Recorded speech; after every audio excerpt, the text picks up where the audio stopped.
This is Flo from flowprodev.com. Since April 2023, it is possible to use Terraform templates to create AWS Service Catalog products. The products can be shared with other AWS accounts, so end users can self-create infrastructure without much hassle. This also works with AWS Organization's hub-and-spoke model, where the management account can share products to each member account. As a prerequisite step, the Terraform open source engine needs to be installed on the Service Catalog administrator account. AWS offers a script for this on GitHub. It can be found under the bin bash folder. Run the deploy-tre shell script and add your AWS region as parameter-r.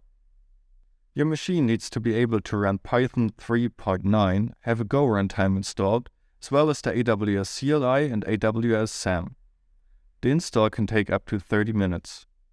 Once this is done, create a Terraform file with a simple definition and create an archive. Here, we are creating a single S3 bucket as demonstration. Note that as of the recording of this video, the archive has to be in the tar.gz format. When this is done, log into the console of your management account. Go to Service Catalog, then Product List and hit Create Product. Switch to Terraform and enter a product name and owner. Upload the archive containing the .tf file and hit Create Product. Then go to Portfolios and hit Create Portfolio. Enter a name and owner and hit Create. For the product to be able to run, we need to create a policy and role in the management account. Go to IAM Policies and create policy.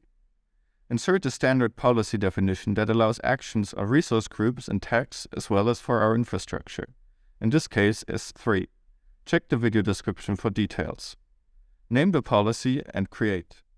Next, create an IAM role. Go to Custom Trust Policy and copy in the definition.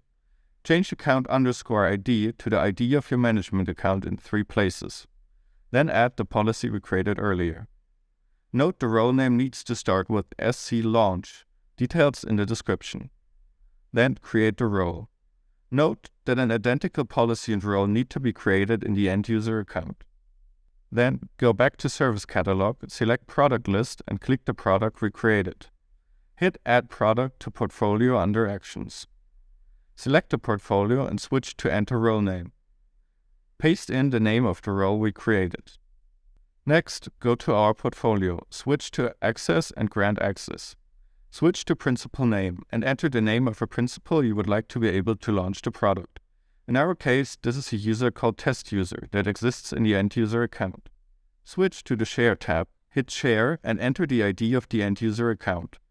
If you're using an organization, enter the organization or organization node instead. Then, log into the end-user account with an administrator user. Go to Service Catalog, Portfolios and import it. Hit Import Portfolio under Actions. Enter the ID of the portfolio we created and hit Import. Now change accounts again to the end-user account that you granted access to earlier. In our case, it is called Test User. Go to Product, select our product and hit Launch Product. Select Generate Name and hit Launch Product again. After a while, we see an entry under Provision Products with the status available. Click it and go to the Output tab and inspect the Terraform output. Then go to S3 and you will find the bucket created by Terraform. This has been Flo from flowprodev.com. Check out my website and subscribe for more.